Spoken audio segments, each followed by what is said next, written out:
Hello दोस्तों, आज आप लोग के लिए इतिहास का कुछ महत्वपूर्ण राजवंश और संस्थापक और उसका राजधानी देखते हैं। हम आप लोग के शुरू में ही बताए थे, स्टार्टिंग में ही, कि जो इम्पोर्टेंट और कंफ्यूजिंग है हम बस वही आप लोग के साथ शेयर करेंगे। अरे हम टीचर नहीं है भाई, ये बात को आप लोग समझिए। हम टीचर नहीं है और ना हम किसी सब्जेक्ट में पीएचडी किए हुए हैं। हम जितना भी एग्जाम दिए हैं, टेस्ट दिए हैं, और जो कंफ्यूजिंग हमको लगा उसी पे हम टॉपिक पे वीडियो बनाते हैं। और हम आप लोग को देखने की, अगर आप लोग को लगता है कि नहीं अच्छा है भैया जो बता रहे हैं, अच्छा बता रहे हैं, तो आप लोग लाइक कीजिए, शेयर कीजिए, सब्सक्राइब कीजिए। और नहीं अच्छा लगता है तो आप जा सकते हैं। तो हम लोग शुरू करते हैं राजवंश, संस्थापक और राजधानी।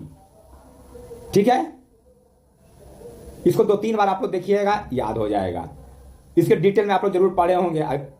मैट्रिक पास किए तो पढ़े ही होंगे ना कभी हरिवंश वंश के बारे में, शिशुनाग वंश के बारे में, नंदवाद। बिना पढ़े तो नहीं पास, मैट्रिक पास हुए 10th, तो आप लोग सब पढ़े हैं।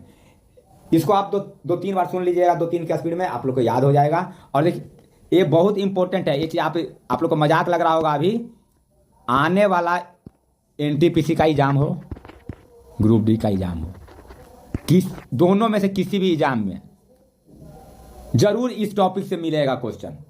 अगर आप लोग को लग रहा है कि हम मजाक कर रहे हैं, आप लोग का टाइम पास कर रहे हैं, और जिनको लग रहा है कि हम बेसिक बता रहे हैं, स्टार्टअप के लिए है, जो अभी स्टार्ट किया है, तो आप जाइए। हम ऐसे भी उन लोग के लिए वीडियो बनाना स्टार्ट किए हैं जो 20, 25, 30 नंबर पे हैं, जो 50, 55 नंबर पे हैं, उन लोग के लिए हम बना ही नहीं रहे हैं।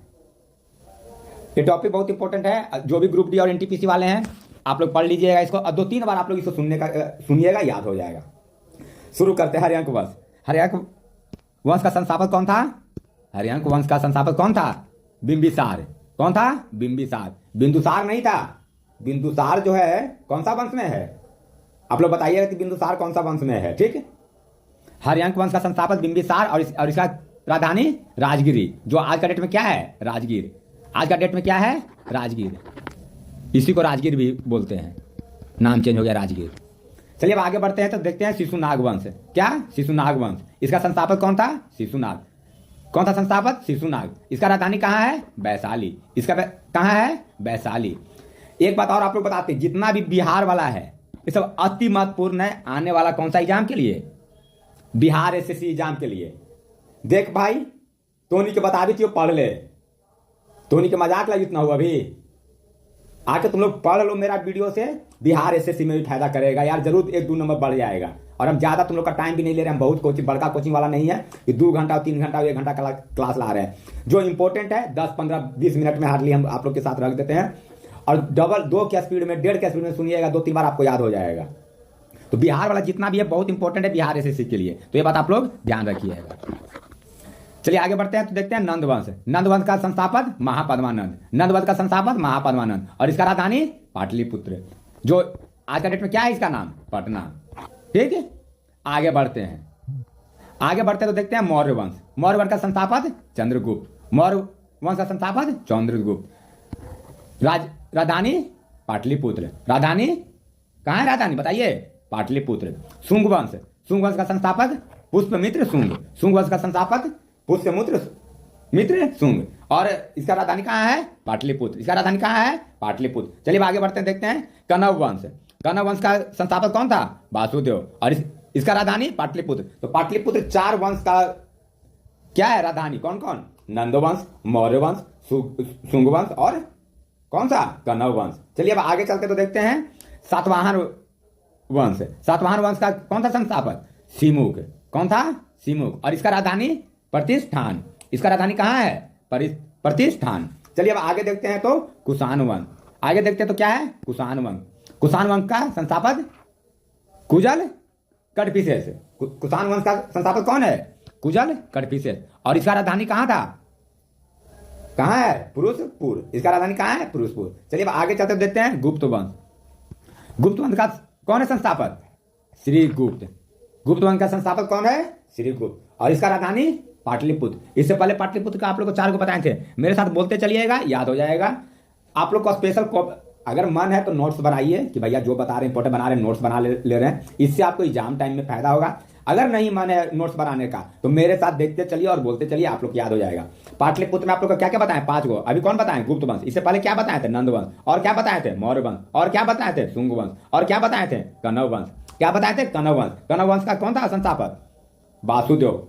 कनव वंश का संस्थापक कौन था? वासुदेव। मेरे साथ बोलते चलिए, आप लोग को याद हो जाएगा। और जब तक ग्रुप डी, अभी एनटीपीसी में भी 1.5 महीना 2 महीना से कम नहीं है, तो ग्रुप डी चाहे एनटीपीसी चाहे आते आते तक हम अपने चैनल के माध्यम से जीएस का इंपॉर्टेंट, मैथ का इंपॉर्टेंट, रीजनिंग का जो होगा आप लोग के साथ शेयर कर देंगे। ये 2 दिन के अंदर हम कैलेंडर पे वीडियो आप लोग के साथ हम करेंगे शेयर। कैलेंडर बहुत लोग का कंफ्यूजिंग पॉइंट है कैलेंडर, तो कैलेंडर का पीडीएफ तैयार कर रहे हैं, कैलेंडर हम करेंगे 1-2 दिन में, हम कैलेंडर का करेंगे आप लोग के साथ। गुप्त वंश का संस्थापक श्री गुप्त और राजधानी पाटलिपुत्र। चलिए अब आगे बढ़ते हैं तो देखते हैं वर्धन वंश। कौन? वर्धन वंश। इसका संस्थापक पुष्पभूति, इसका संस्थापक पुष्पभूति, और इसका राजधानी थानेश्वर या कन्नौज। थानेश्वर या कन्नौज। बता सकते हैं कहाँ है? आप लोग कमेंट में बताइएगा, हम आप लोग को हिंट कर दे रहे हैं, नॉर्थ इंडिया का है। आप लोग को लग रहा होगा कि हमको नहीं पता है। हाँ, नहीं पता है। आप लोग को अगर पसंद आता है मेरा बताया हुआ कंटेंट तो आप लोग सुन लीजिए, नहीं आता है अनलाइक करके जाइए, कम से कम अनलाइक तो कीजिए, कम से पता तो चले कि कितना मेरे व्यूअर्स अनलाइक कर रहे हैं हमको। तो आप लोग आते हैं अपना भी टाइम पास करते हैं, ना लाइक करते हैं, ना डिसलाइक करते हैं, ना सब्सक्राइब करते हैं, ना शेयर करते हैं। अरे अगर नहीं अच्छा लग रहा है मेरा कंटेंट, बेसिक लग रहा है कि बिगिनर के लिए है या जो है, तो आप डिसलाइक कीजिए, कमेंट कीजिए वहां, तो नहीं वहां तो कीजिएगा नहीं। चलिए आगे बढ़ते हैं, देखते हैं पांडे वंश। पांडे वंश का संस्थापक कौन था? नेडियोन। पांडे वंश का संस्थापक नेडियोन। राजधानी मदुरई। राजधानी मदुरई। ये सब साउथ इंडिया का है, ठीक ना? साउथ इंडिया का भी इंपॉर्टेंट है। चलिए अब आगे चलते हैं, देखते हैं चोल वंश। क्या है? चोल वंश। चोल वंश का कौन था संस्थापक? विजयालय। कौन? विजयालय। इसका राजधानी तंजौर। कहाँ है चोल वंश का राजधानी? तंजौर। और पांडे वंश का राजधानी कहाँ था? मदुरई। चलिए आगे देखते हैं तो पल्लव वंश। पल्लव वंश का संस्थापक सिंह बर्मन चतुर्थ। देखिए चतुर्थ वाला आप लोग एकदम रट लीजिए, क्योंकि कंफ्यूज कीजिएगा, वहां ऑप्शन में सिंह बर्मन द्वितीय, सिंह बर्मन तृतीय, सिंह बर्मन प्रथम ऐसे रहेगा। तो देखिए याद करने का हम तरीका बताते हैं। 1 2 3 4, 4 पल्लव में आता है चतुर्थ। ऐसे ऐसे करके आप लोग शॉर्ट टिक अपने से बनाइए, और जब तक ये नहीं बनाइएगा ना कंफ्यूज कीजिएगा, और उसके बाद रोते रहिएगा। तो रोइए नहीं आप लोग, छोटा छोटा ट्रिक बनाइए, याद कीजिए, खुद से ट्रिक बनाइए, खुद से याद कीजिए। खुद से ट्रिक बनाए वो ज्यादा फायदा करता है। तो आप लोग क्या कीजिएगा, सर्च कीजिएगा यूट्यूब पे शॉर्ट ट्रिक, तो कीजिए सर्च। आप ही लोग के लिए तो ये सब किया जा रहा है। किसके लिए किया जा रहा है? अपने लिए हम कर रहे हैं। तो पल्लव वंश का कौन है संस्थापक? सिंह बर्मन चतुर्थ। पल्लव वंश का कौन है संस्थापक? सिंह बर्मन चतुर्थ। और इसका राजधानी कांचीपुरम।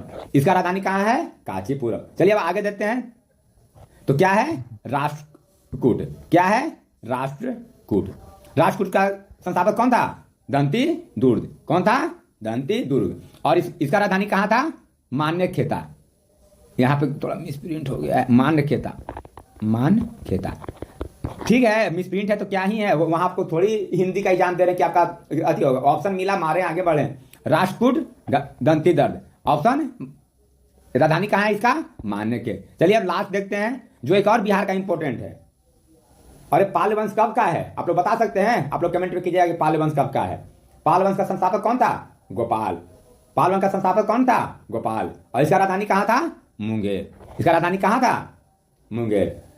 चलिए एक बार और रिपीट कर देते हैं आप लोग के साथ। आप लोग मेरे साथ रिपीट करते चलिएगा, याद हो जाएगा। हरियाणा वंश का संस्थापक कौन था? बिंबिसार। हरियाणा वंश का संस्थापक कौन था? बिंबिसार। राजधानी कहाँ था? राजगिरी। अच्छा, पाटलिपुत्रा आप लोग को बताया था कि पाटलिपुत्र जो प्रेजेंट डे पटना है, तो ये 5 वंश का था। कौन कौन वंश का था? आप लोग बोलिए तो, याद कीजिए। आप लोग क्या क्या बताए थे? शिशुनाग, नंद, मौर्य, और क्या बताए थे? श्रीगुप्त। श्रीगुप्त जो संस्थापक था, कौन सा वंश का था? तो गुप्ता वंश का। और नंद वंश, और मौर्य वंश, और शुंग वंश, और कनव वंश, ये 5 वंश का कहाँ है? राजधानी पाटलिपुत्र। चलिए शिशुनाग वंश, तो कौन है संस्थापक? शिशुनाग। इसका राजधानी वैशाली। चलिए अब आगे देखते हैं नंद वंश। नंद वंश का तो राजधानी आपको पता ही है, नंद वंश, मौर्य वंश, शुंग वंश, कनव वंश, गुप्त वंश, ये 5 का राजधानी कहाँ है? पाटलिपुत्र। अब 5 का बस संस्थापक याद कर लीजिए। नंद वंश महापद्मानंद। नंद वंश महापद्मानंद। मौर्य वंश चंद्रगुप्त। मौर्य वंश चंद्रगुप्त। शुंग वंश पुष्पमित्र शुंग। शुंग वंश पुष्पमित्र शुंग। अब आप लोग ऐसा नहीं कीजिएगा कि यहाँ नंद है, यहाँ नंद है, लगा लिए टाइटल, आज मतलब शॉर्ट टिक लगा लिए, नहीं। ऑप्शन से भी जहां पे हमको लगेगा कि बताना है वहां बता देंगे। जब आप लोग पढ़िए ना तो ऑप्शन देखिए, उसके बाद आप लोग लगाइए। अब यहाँ शुंग है, यहाँ भी शुंग है, क्या आपको लगता है पुष्पमित्र शुंग नाम से एक ही आदमी होंगे? जब यहाँ देख रहे हैं कि एक नाम का चतुर्थ प्रथम द्वितीय तृतीय लग रहा है तो शॉर्ट ट्रिक लगाना है, लेकिन उससे पहले याद भी कर लेना है।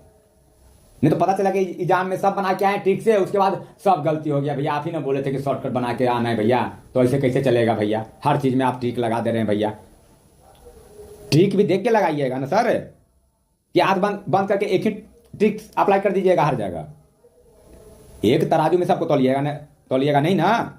इस चीज को समझिए आप लोग कि ट्रिक लगाने से पहले एक बार ऑप्शन गो थ्रू हो जाए। एक डायरेक्ट अब शुंग वंश पुष्यमित्र शुंग, इसमें क्या है ट्रिक है? हाँ, पल्लव वंश वाला में चतुर्थ है, द्वितीय तृतीय, तो इसीलिए वहां पे ट्रिक लगाइए आप लोग। हर जगह ट्रिक मत कीजिए शॉर्ट, फिर ना जीवन भी शॉर्ट होते चल जाएगा।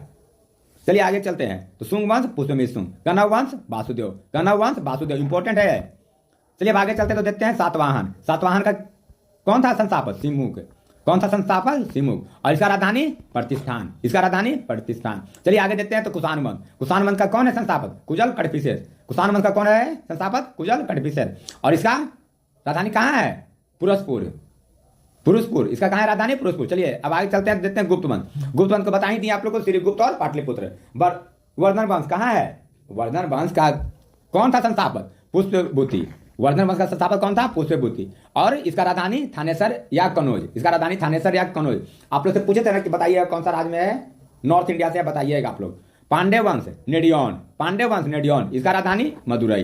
कहाँ है राजधानी इसका? मदुरई। चलिए आगे चलते देखते हैं चोल वंश का कहाँ है? कौन है चोल वंश का संस्थापक? विजयालय। चोल वंश का संस्थापक कौन है? विजयालय। और इसका राजधानी तंजौर। इसका राजधानी कहाँ है? तंजौर। पल्लव वंश का आप लोग क्या बताए थे? सिंह बर्मन चतुर्थ। और इसका राजधानी कांचीपुरम। चलिए अब आगे चलते देखते हैं राष्ट्रकूट का राजधानी कहाँ, संस्थापक कौन था? राष्ट्रकूट का राजधानी कहाँ है? मान्यखेत। राष्ट्रकूट का राजधानी मान्यखेत है। और राष्ट्रकूट का संस्थापक कौन था? दंतीदुर्ग। चलिए आगे चलते देखते हैं पाल वंश का कौन है संस्थापक? पाल वंश का संस्थापक कौन है? गोपाल। और इसका राजधानी मुंगेर। 15 को आप लोग के साथ राजवंश संस्थापक और राजधानी लेके आए हैं, जो हिस्ट्री के लिए इंपॉर्टेंट है और हर एग्जाम में आपको दिख जाएगा। या एसएससी का एग्जाम हो, बिहार एसएससी एग्जाम हो, रेलवे, वन डे हर एग्जाम में दिख जाएगा। आप लोग मेरा वीडियो को 2-3 बार 1.5-2 के स्पीड में देखिएगा, आप लोग को पूरा याद हो जाएगा। और अगर मेरा बताया हुआ बात समझ में नहीं आता है, मेरा कंटेंट नहीं अच्छा लगता है, तो आप लोग मेरा वीडियो पे कमेंट कीजिए, हमको सजेशन कीजिए कि भैया ये चीज आप गलत बताएं, हमको भी अच्छा लगेगा, हम भी उस पर सुधार करने का काम करेंगे। अब आप लोग आते हैं, स्वाइप करके चल जाते हैं, मत देखिए। 3-4 महीना बाद जब ग्रुप डी का एग्जाम होगा, एग्जाम होने के बाद आंसर की आएगा, जब आंसर की मिलाइएगा तब 20 नंबर 25 नंबर, तो फिर रोते रहिएगा, लगे कि किस्मत में ना ही नौकरिया। भैया आप मेहनत कितना किए हैं कि किस्मत कर रहे हैं? और कब तक किस्मत कीजिएगा? आप लोग पढ़िए रगड़ कर, जब तक रगड़ कर पढ़िएगा नहीं तब तक नहीं हो पाएगा सिलेक्शन। दुनियादारी, नाना मौसा मौसी, फुआ फूफा, तो ये सब कुछ त्यागना पड़ेगा आपको। घर परिवार, जब तक त्याग जीवन का बहुत बड़ा चीज है। बुद्ध भगवान ने जब घर को त्यागा तब जाके महात्मा बुद्ध कहलाए। नहीं तो अपना घर में रहते ना, घर मोह में रहते, ममता में रहते हैं, अपना वाइफ को नहीं छोड़ते, अपना बेटा को नहीं छोड़ते, तो आज वो महात्मा बुद्ध नहीं कहलाते। तो ये चीज को आप लोग समझिए, त्याग ही सफलता का रास्ता है, द्वार है। अगर आप त्याग नहीं कर पा रहे हैं ना, तो आप सफल नहीं हो पाइएगा। क्या आपको लगता है कि जो लड़का ग्रुप डी भी निकालता है ना, वो बहुत चीज त्याग किए हुए रहता है? बोलने वाला का क्या है, आएगा दुनिया वाला, मुंह चमड़ा के दिए भोग के चल जाएगा, अरे 10 लाख रुपया में कर लीजिए, अरे वो पढ़ा कख नहीं आ। लेकिन जो लड़का ग्रुप डी भी एग्जाम निकाला है, वो रगड़ के स्ट्रगल किया है, मेहनत किया है। आप लोग पढ़िएगा है ये नहीं, टेस्ट दीजिएगा है ये नहीं, सेट लगाइएगा है ये नहीं, और बोलिएगा नौकरिए ना हुई थी, सीट बिक जाई थी, कम सीट आ भी थी। आप बताइए ना कि आप सेट दिए हैं, अभी तक कितना सेट दिए हैं? अब बोलिएगा कि हमारा ग्रुप डी में नौकरिए चाहिए, हमारा रेलवे में नौकरिए चाहिए, हमारे किस्मत में ना हले। अरे समाज से ऊपर उठिए, किस्मत ये सब। आप लोग इस वीडियो को 2-3 बार पढ़िए, इस टॉपिक बहुत इंपॉर्टेंट है। और जितना भी हम टॉपिक आप लोग के साथ शेयर कर रहे हैं, जितना भी टॉपिक हम आप लोग के साथ शेयर कर रहे हैं बहुत इंपॉर्टेंट टॉपिक है, छोटा छोटा टॉपिक है। और सबसे बड़ी बात है कि आपका जो टेस्ट आप दे रहे होंगे ना मॉक, इसमें आपका स्कोर बूस्टअप का काम करेगा। मेरा जितना भी लेक्चर आएगा ना, जितना भी आएगा क्लास, वो सब आपका टेस्ट में मॉक में स्कोर बूस्टर का काम करेगा। ये सब चीज़ को आप लोग समझिए। और नहीं समझ रहे हैं तो 3-4 महीना बाद ग्रुप डी का रिजल्ट भी आ जाएगा, और 6 महीना बाद जिसका रिजल्ट होगा उसका ज्वाइनिंग हो जाएगा। आप जैसे पहले थे वैसे रहिएगा। चलिए नेक्स्ट वीडियो में मिलेंगे तो फिर किसी और टॉपिक पर बात करेंगे आप लोग के साथ। अगर मेरा बताया हुआ बात अच्छा लगता है तो चैनल लाइक सब्सक्राइब कीजिए। Thank you.